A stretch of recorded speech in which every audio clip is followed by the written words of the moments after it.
Welcome back to Fire Emblem Echoes. So, last time we heard some bandits talking about kidnapping someone, so let's do something about this. Stay away from me! Oh, well, this should be easy. I'm only the stupid watchman! I just watch things! I don't even know who watches me! I don't know why that's there, but I appreciate it. Like, it's not like they needed to gate this area off. We couldn't access it until now. But anyway, yes, we have our first dungeon, which is something that was in the original game. Fire Emblem Gaiden was trying some new things, and it had some dungeon crawling, which was a choice, and there was probably a reason it didn't come back. But they have done their best to try and make it a little more engaging, which I think they did pretty well. Good intro to it. The enemy could be anywhere. We need to proceed carefully. So yeah, we've got free exploration, and just so you know, I showed off changing the characters around a little bit in the order command before we started. That does matter a little bit. It does affect starting positions, but doesn't matter too much here, because we don't have a full party. How could this house to the mother have become such a welcome haven for brigands? We also get a little bit of a monologue to start us out. So, this is how these work. So, first things first, I got a first strike on these bandits, so those brigands over there have lost some HP. In addition, we're also starting closer to them, which is advantageous because we can just start hitting them. That being said, we also had some bandits come in from the side. That's because there was more than one bandit on the overworld, and so they just joined in the fight. They can do that if they're close enough. Yeah, that can be a helpful way to cut down on the number of encounters you need to clear out a dungeon, or it can just completely screw you over. Yeah, it certainly can. Depending on which dungeon you're in. Mm-hmm. Yeah, like, right here in this circumstance, it was definitely an advantage because if they didn't come in, the extra guys, we would have only had to fight 2 bandits, and honestly, that would have just gotten kind of tedious.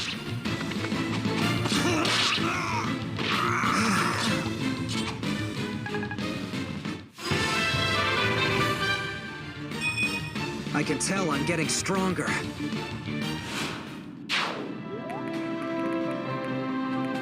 Just say the word. Allow me. So, I should also mention that dungeons work ever so slightly differently than they did in Gaiden. Basically, you were just proceeding through a bunch of rooms that you could, walk around in actively. In Gaiden, you could walk around towns and dungeons freely, but there wasn't much design to them. They were pretty simple. But there weren't random encounters, thankfully. They were basically just, you made a certain amount of progress, and then you found a room with bandits in it, or whatever have you. Yeah, but there were repeatable encounters, if I remember correctly. Yes, I think, like, in any case, like, you could go in and out, and, when you entered the room again, on another playthrough, or another run through the dungeon, then you would find the encounter again, and, like here, they're pretty simple.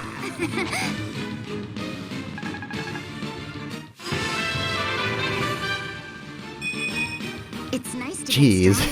Quit hogging the good level ups, Faye. You can already class change, jeez. I like the phrasing on it, the right to class change. But yeah, I think between the two, I definitely prefer how this game handles dungeons, just because, like, in either game, they're very simple fights. Like, layouts in dungeons specifically aren't very complex. In the game itself, or, like, outside of the dungeons, they're not super complex either, but, like, they're very simple in dungeons. I didn't even know if you really had, like, the rocks strewn about the battlefield in the original version, but I don't remember the original map super well. This might come as a shock to you. that me, the person who does not want to play Fire Emblem Gaiden, does not remember the maps that well, but it's true. I have played Fire Emblem Gaiden, and I also don't remember the maps that well. Oh, I've played it. I just don't want to do any more than I already have. I've also picked up coins. Coins can be used for, well, money. Silver and gold marks are slightly different. Gold is super rare, especially without the DLC, but you can use it to shop around and do weapon upgrades and whatever have you.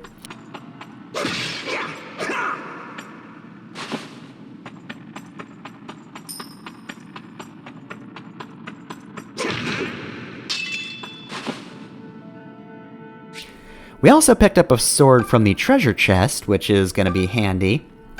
The sword will, of course, change your stats up a little bit, but more importantly, it also gives you 2 new mystery abilities that we have not unlocked yet. If you use the sword for an extended period of time, you will unlock special skills. Oh, hi, Bandit, how's it going? Alright, well, good example of what happens when you don't get a preemptive strike. I mean, it could be worse. It could have been a back attack. As it stands, the only real difference here is, like, we don't get to immediately attack them, but that's fine, because I have plenty of characters to set up a defensive formation. Say the word.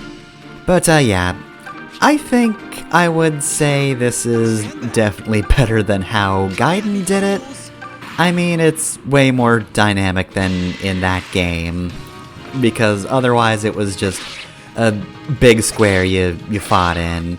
Here, the dungeon is actually kind of interesting to look at and play around in. Yeah, like, Gaiden was an experiment in a lot of ways, and the thing about experiments is that you're never going to get it exactly right. Well, probably not. Some people are lucky, but, like, doesn't always happen. And yeah, like, they were trying something new, and it's interesting that they did try to flesh it out in this game rather than just, like, trying to turn Gaiden into a, like, more proper Fire Emblem game, but I feel like that would actually take more work in its own way. Like, they had to, you know, create these dungeons, and that's probably a fair bit of work, but, like, they also would have had to come up with a lot of new map designs and kind of, like, condense the story in different ways than it was originally. If they just said, here's chapter 1, chapter 2, that sort of thing. Everything seems so much clearer. Alright, and that's everybody earning the right to class change. So we'll have to check that out soon. But first we'll just mop these guys up. I am glad, though. I think that they just made the town sections just like a visual novel, walk around here, choose your destination sort of thing. The backgrounds are nice enough that they're good to look at, but also they don't waste your time by having you actively move around them. Yeah.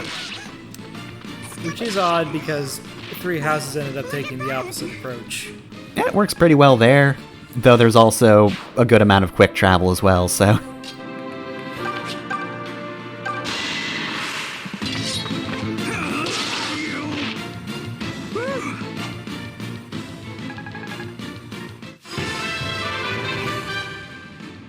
Well,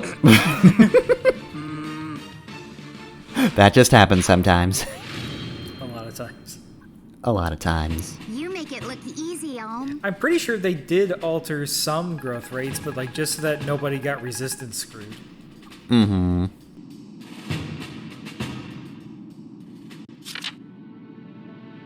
Oh, hey, here's Fatigue. So, Fatigue was not in the original Gaiden, and in fact, this is actually a carryover mechanic, like, if anything, from Thracia. It works differently than it did in that game, or I guess technically it's Thracia, not Thracia, but whatever. In this game, however, I don't hate the mechanic, unlike the one in Thracia. Fatigue only really applies to dungeons, and, well, you do see the fatigue meter appear, like, at the end of, like, normal battles, but you're never going to have to go through a trial of endurance in the overworld battles like you do in dungeons. If a character's fatigue gets too low, they will basically have their HP cut, so you don't want that to happen.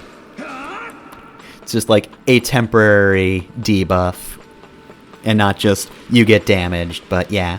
It's never a good sign of Fire Emblem when you say, this mechanic debuted in Thracia. Huh? What do you scrawny little rats want?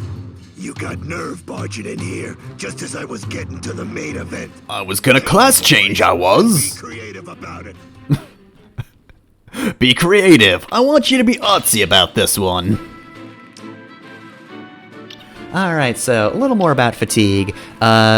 Basically, you can recover fatigue. That is, in fact, one of the main uses of the items we've been collecting. It recovers a certain amount of fatigue based on, like, whether or not a specific character likes that item. All characters have their own flavor preferences, so certain characters will like things more than others, but you'll always get at least a little bit for using an item. Also, there are, like, wines in this game, that there are wine items, but I don't think anyone can drink it, like, not even the characters who would be old enough to? Like, I don't remember being able to use it, so wine is in the same class as axes, in that they're there, but I don't know why exactly. It's probably like a conscious decision. They don't want to be getting drunk while they're out in the dungeon. There's also a very helpful mechanic that can actually recover the party's entire fatigue meter, but we can't access that quite yet. You'll have to wait a few minutes for that one. Otherwise, you just use individual items. But yeah, because fatigue is pretty easy to mitigate and doesn't just, it's not just a bad way to try to get you to use other characters in a very obnoxious way. I kind of just like fatigue as sort of an example of how a battle goes. Like, it's kind of cool to just, like, get through a tough battle and see that everybody was kind of tired by the end, but, still persevered, that sort of thing. I think it's just a very good indication. Storytelling through game mechanics. Yeah, that sort of thing. Yeah, I forget, but I'm pretty sure you can't swap out characters once you enter the dungeon. You cannot, no.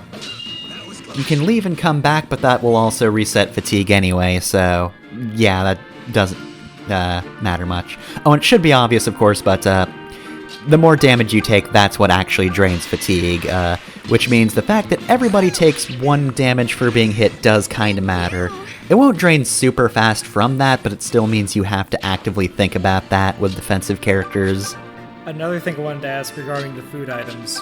So since they're, different preferences, does every food item have at least one character that really likes it? Yes, there is, and I feel like I know what item you're going to ask that about. The only one I could remember being really stupid is the raw flour, because that's actually, really dangerous to eat. Because the horrible bacteria grows on wheat, and it's not killed in the process of turning it into flour, it's only killed when you bake it. So if you're gonna chow down on raw wheat, you gotta bake it first. Just don't mix it with anything; it'll still be wheat when it comes, or flour when it comes out. Yeah, who do you think you are? Saving one wench won't make this world any less of a pit. Alright, so I have to look at the chart real quick, but I'm fairly positive that, like, most people do hate the raw flour for very obvious reasons, but, like, yeah. Let's see, so, okay, so flour counts as rough taste.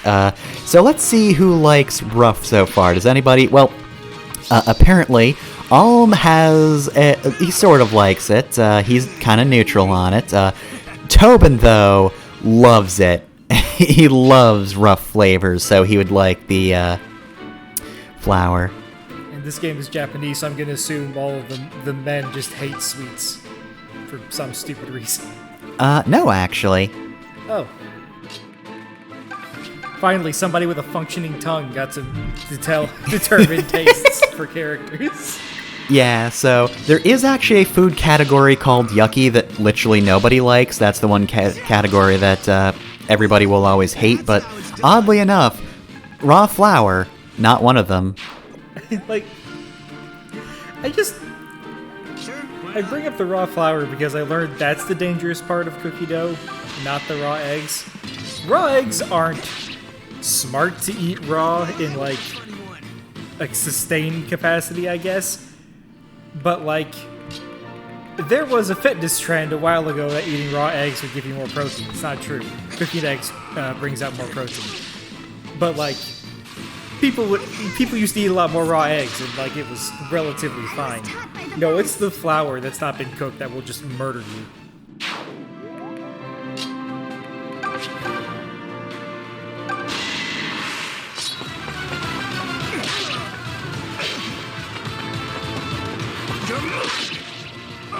Damn!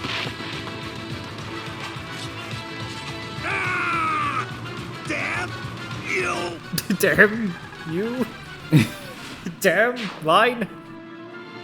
No, my wine! Hang on a minute, this is ram wine. How the hell did this get here?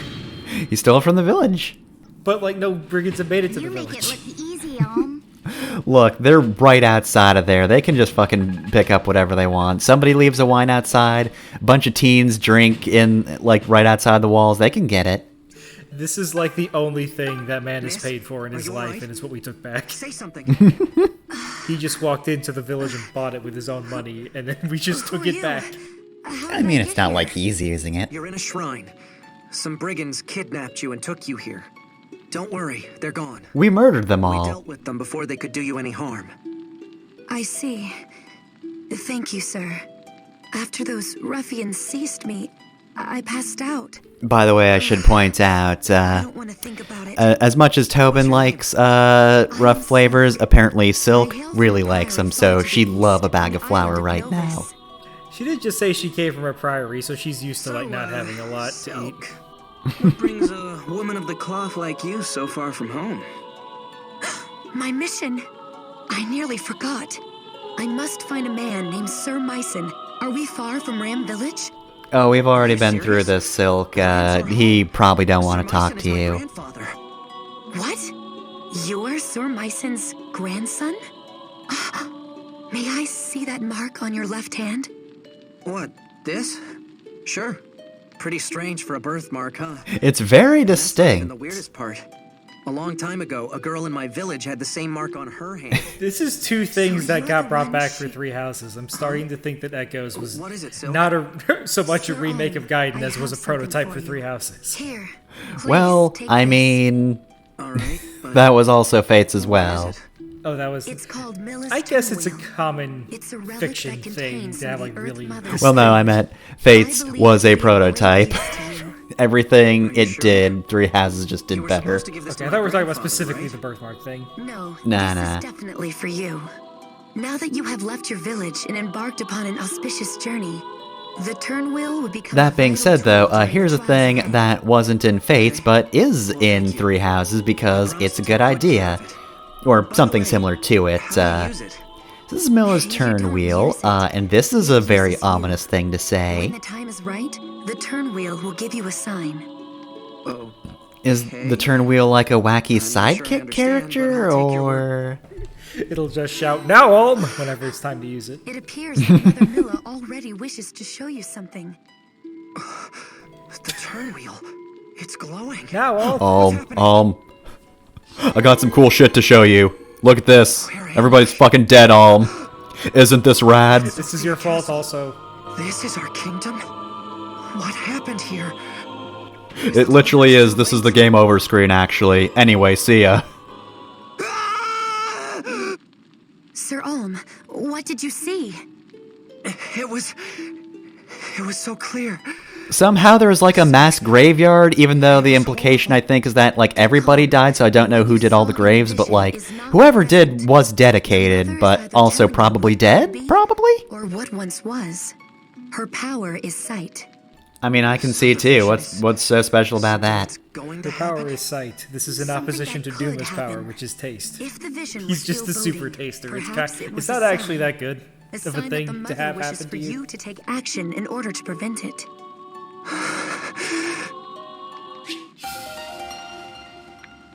Ah, Sir Olm. In my travels, I have witnessed the sorry state of our kingdom. I have to with say, no goddess shit to bless sucks. them, and no king to rule, most Sophians are at a loss. And I, for one, refuse to stand by and watch them suffer. I would ask for permission to accompany you on your quest. Alright, I don't see why we wouldn't. Alright, so Silk joined us. She is our first cleric, which means she can heal and use other various white magics which aren't necessarily healing all the time. So, Silk here is our first healer, and depending on the choice you make in a hot minute, or if you're playing Gaiden, our only healer for a while. She's a pretty good introduction to kind of the dynamic of healers in this game, because of course, casting magic takes HP. But she can also heal. No, I don't mean she can use the heal spell on herself or anything. No, Nosferatu is a spell that will actually take life from the target and give it back to Silk. So typically in this game, your healers are going to be yo-yoing with their HP. So pretty much just expect that from Silk for the most part. Her stat growths are pretty solid all around. Again, resistance 4% doesn't seem very good, but look at what everybody else has. And then look at her base resistance. Yeah, mages aren't really going to be able to do much to her. Physical attackers, on the other hand, are, unsurprisingly, her big weakness, as they normally are for healers. Though, really the main issue with Silk, if anything, is her low skill growth rates and base stats. Nosferatu isn't a spell with a lot of accuracy in the first place, and Silk's growth rates really don't help that. Now granted, that doesn't make Nosferatu completely useless. That being said, do be wary about sending Silk out into the fray. Basically, a bad streak of luck will absolutely kill Silk. But if you just have a wall of meat, and perhaps also a good streak of luck, Silk should be just fine, provided she doesn't take too much heat at a time. Also noteworthy is her very low learn level for the spell Warp, which lets you send units from wherever she is to a little farther in the map. Her range isn't limitless, sorry if you're used to Gaiden, but she'll still help shorter movement units get back into the fight as quickly as possible, so that does make her a very useful early game unit. And considering Faye can't learn Warp at all, that means Silk has a distinct advantage as a healer, so she's not going to be outclassed by Faye just because she's a little squishy. I mean, she's a lot squishy, but she can put blood back in her. If she can just successfully steal other people's blood, she's fine. She's good to go. Oh, and we actually forgot to mention it in the episode, so I'll just mention it here. Silk's voice actress in the English dub is Bonnie Gordon. I do not recognize many of her roles outside of Rainbow Mika from Street Fighter V and Bounce Man from Mega Man 11, so I guess we'll be hearing more of her later this year. That'll be a weird place for her to show up. But hey, we're gonna fight a robot master who is Silk. Cool? Can also take a look around here, get some mana herbs. I think that's just about all there is to check out though, so let's look at the Mila statue. Welcome, child of fate. I am a servant of Mila. Guys, are you hearing this shit? Alm is having a bad time right now. He's already been yelled at by the box. He walks too close to the statue and starts yelling at him too. He's just gonna be hearing voices in his head for the rest of this game. So, the Mila statue can do a bunch of things, but most importantly right now is class change. Let's check out the make an offering first. This is what I was talking about earlier. If you provide one item, it will give you a certain amount of fatigue for the characters, or it'll clear it rather. It won't make you more tired. You give her something she hates, she's like, fuck you, this sucks. Throws it back at you. So, class changes. As noted before, everybody sort of has a canon path, except Fae, but you can pretty much choose whatever they have available to them, and as villagers, they have a lot of options. So, male villagers get Cavalier, Soldier, Mercenary, Archer, and Mage. Gray, of course, excels as a mercenary, and by class changing, he'll also get a bonus to certain stats. Yeah, for the villager class change specifically, you could ignore the Fire Emblem standard of waiting as long as possible to upgrade your classes. Yeah, you want to change as soon as possible. Really, in general, you do as well. It's not like a super important reason to keep them, but you do have to at least level up enough. The thing is, the level up stat gains are pretty low in this game, and the class change stat boosts are pretty high. So it's not as... you're not going to be debilitated unless you try to do the post-game stuff. But if you're doing the post-game stuff, you probably have access to the stuff that gets around the problems that come from an early class change, so you should be fine. I can do this. I can do this. Alright, so Tobin's got a bow now, which means he's got good range. He's now using bows. Let's see, do I skip to Cliff? Don't think I do. Yep, nope, we go to Fae. Fae, as a female villager, has access to Cavalier, Pegasus Knight, Cleric, and Mage. So yeah, unfortunately, there are some gender-locked classes. I'm going to change Fae to Pegasus Knight, for two reasons. Cleric and Pegasus Knight are her specific classes that she can access that male villagers can't. But we just got a Cleric with Silk, and not to say having more than one Cleric is a bad thing. If that were the case, then you'd be in trouble with some later parties. But Pegasus Knights, we don't have any just yet, and I'm gonna be honest, Faye's character works way more if she has a lance in hand than healing magic. The only thing about Faye as a cleric is that she learns the Renew spell, which turns her into a dancer. A bootleg dancer. Yeah. It's not to say it's bad to give her that. It is important to note that every character has their own set of spells, so if you do Mage or Cleric on certain characters, they will have certain spells that other characters might not. Some characters have their own set of spells. There is a generic spell list that most characters have. Yeah, there's overlap, certainly, but there are also some characters who get more unique things. Cliff, of course, just got Fire, which is super basic. So hey, now that you're done, can I talk about how class changing worked in Gaiden? Oh, sure. It picked the class you could change to randomly, so you had to leave and come back if you didn't want that class change. Yeah, it sucked. Like, would you like to turn Tobin into an archer?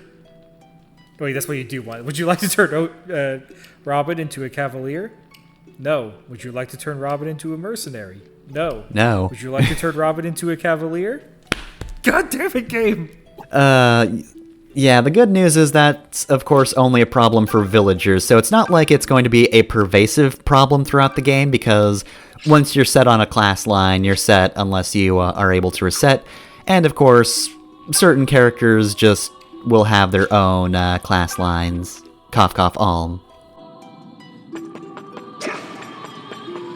We've also got fountains back here. We have Water of Speed and Water of HP. Be very careful about what you give characters, because you only get 3, and that's not 3 of each fountain, that's only 3 between the 2 fountains. This is exactly how it worked in Gaiden, and yeah, it's definitely helpful. I think overall I'd prefer Speed, because I want characters to at least be fast enough to not get doubled super often. HP, I can mitigate that. You know, if I don't get hit or heal, then it's fine. But yeah, the other Sacred Spring ran dry even though I took no HP water. Oh, and we actually have conversations here. Are you used to all this fighting yet, Olm? You always were braver than me. I remember when we were children, And those knaves cornered us in the woods? You came to our rescue like a knight in shining armor. No, that was Myson. Myson did all the work. Look at you. I You're blushing, didn't do a but goddamn it's thing, true. Faye. We all just stood in bushes for a while. Then and now. And Lucas. Greetings, Alm. Have you grown accustomed to all the fighting yet? Ah, of course. I suppose I needn't even have asked. I can see the No bloodlust matter in your how eyes. quiet a village You're like the highest leveled person here. A capable teacher, one can become every bit as strong as a royal knight. I find that thought quite inspiring. I grew up Nobility is with bullshit, borderlands as Alm. well, though not the same as yours. Some in the Deliverance ridicule me for this, calling me a backwater noble. Can you But believe it? unlike them, I Class rose above warfare my within the origins class. on my own merits. And as a result, here I stand today. You never can truly tell where life is going to take you, Alm. Alright, so yeah, in certain villages and Mila's shrine areas, characters will randomly appear and have a bit of dialogue. It changes between, like, chapters, of course, and you might miss some because, again, it's random what you actually get, but it's nice. I like just having characters give a bit of extra input.